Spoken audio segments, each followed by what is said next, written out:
Welcome to SurveyBooker Sessions. Tune in to hear from people working in a range of industries and roles to provide you ideas that you can take away and use in your own business. I'm your host, Matt Nally, the founder and director of SurveyBooker, which is the leading CRM and survey management system for surveyors. In this week's episode, I'm joined by Zoe Baker and Joe Ellison, both previous RICS Matrix Awards winners. And why is that relevant? Well, today we're going to be talking about the RICS Matrix Awards and why they went for it. So, well, thank you both firstly for coming on. Appreciate it. Thank you. Thank you. Thanks for having us. No problem. Do you want to each, maybe, so I don't know if you want to go first, but just give us a bit of background as to who you each are, and then we can jump into sort of why you went for it in a minute. Yeah, sure. So I'm Zoe Baker. I'm the owner of Your Surveyors Limited, a residential surveying company. I got into surveying about 10 years ago by chance, by getting an operations role within a surveying company. Progressed, trained to be a surveyor, and then opened my own business after that. So that's sort of my route into what I do now. Awesome. What about you, Joe? How did you get into it? So I'm Joe Ellison. I'm Chartered Surveyor, Business Improvement Manager at Pinnacle Surveyors. So I've been chartered for 5 years now. I got into surveying because my dad's a surveyor, so runs in the blood, really. Interesting. So different routes in. So I sort of was a bit lost, didn't know what to do, so jumped at the chance to do a surveying course. Oh, fair play. Yeah, no, it's interesting actually then to be able to look at two different perspectives in. I think it's probably representative of surveying where everyone comes in from completely different angles. I suppose the first topic we're going to cover today is why did you apply for the awards in the first place? I've actually won the awards twice. So I won the valuation category in 2019, and that was just a few months after I'd qualified as a surveyor. It was the day that I found out that I'd qualified. I found out that I'd been nominated for the British Mortgage Awards as well. And I think you sort of just start getting a bug for awards, particularly early on in your career. Yeah. So, and then I saw the Matrix advert come out, and I was always already part of my local Matrix group in Derby. So I just thought, why not give it a go? Happened to win the valuation category, and then just sort of left it alone for a few years. And then so I then won the residential category last year. And I think I was just in a good place in where I was in terms of the business and how much I'd achieved. So I just thought I'd go for it more than anything. No particular reasons. I'd sort of thought about it for a little while, but then thought, you know what, I'll try the residential category this time. So went for it and didn't expect to win it all. Just went for a bit of a night out in London. And when they announced my name, it was a bit of a shock. So... because the drinks were on you at that point. Yeah. Exactly. Yeah. So, I suppose, what was the catalyst? Because I know that I've spoken to people before, and they're sort of on the edge of do I apply for it? Do I not apply for it? What was the sort of what gave you the sort of the impetus to go? Yeah, I think I've got a reason to. I think for me it was just sitting back and thinking, yeah, I've done good work this year. I've really worked hard this year, and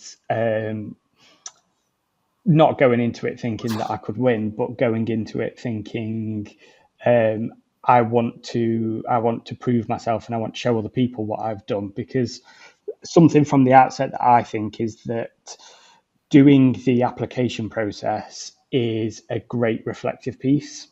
So regardless of whether you're going for it to win or not, just to be able to sit down and reflect on what you've done over the past 12 months, 18 months, is a really good piece of work for you to do for yourself. So sitting down to do that was sort of my main aim, to be able to sit down and think, yeah, I've really done well this year in these different categories. And then winning was sort of the cherry on top.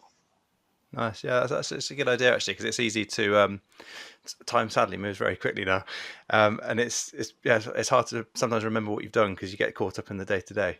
So it's a nice thing to do actually. Exactly. How about you, Zoe? Was it Similar reasons, very different reasons?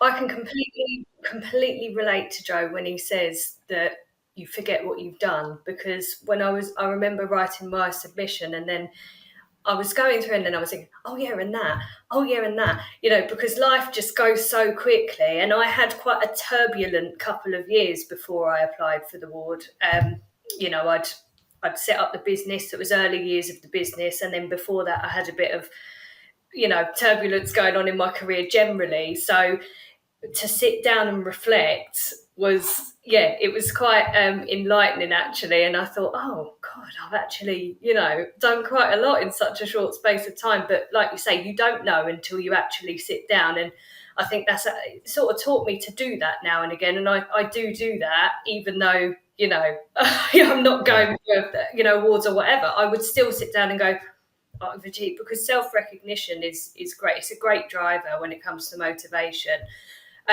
But for me, actually, I did apply for it. Obviously, it was me putting myself forward. It was a self-nomination.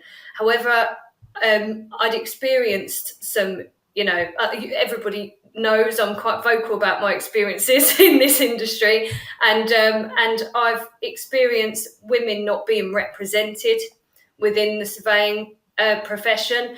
And part of my submission was to be a woman in this situation. Okay, I might not have got shortlisted, I might not have won, but at least I'm doing something for women and sort of being a role model to other women surveyors to be like, oh, well, she's done it, so I can do it, and hopefully that brings more women into the profession, because we still need to even out that gender balance within the profession still. Yeah, well, it was interesting. We did a podcast a while back with Sybil from the RICS around diversity, equity, inclusion, and potentially what the sort of time frame on that, based on current rates, looks like. And it's quite scary actually.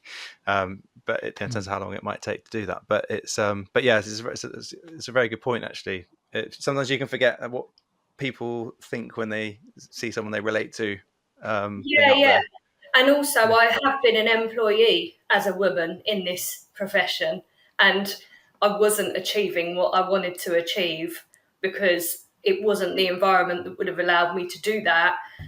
So by opening my own business and putting myself forward for an award, I would just like to appeal to other women so that they can think, actually, I don't have to work within this environment. If it isn't benefiting my career and I'm not progressing the way that I want to, there's always another option, So it was sort of it was a message as well as a bit of self-recognition as well. Yeah, so that's really good to do actually. I think one of the things I've spoken to a couple of people about, because they were thinking about doing this application process, was how do I know if I've really done anything that is worthy of applying? Is it just my day-to-day role? Or what? Well, that's at least it's easy to get caught up in the day-to-day and thinking what you do is the routine, the normal, nothing stands out, not worthy of applying type thing. What for you both made you think, yeah, it's worth, what I've done is worth putting myself forward for? It's not just the turning up for the day job type thing. I think for me, the day-to-day role can be enough. As long as you are making an impact in your day-to-day role, then that I think is more than enough. So part of my submission when I did it was just about meeting client service levels and the like. And that is just my day-to-day role. You don't have to be going above and beyond 100% of the time to be able to write a submission. It is just a case of turning up for work, doing your best, whether like Zoe, you've got your own company, or like me, you work for others. As long as you're taking every chance that you've got, and yes, potentially every now and again going out and pushing yourself a little bit harder, and maybe volunteering for something, or I don't know, doing a bit outside of your day-to-day role. The majority of the submission relates to how you succeed in that daily surveying. Yeah.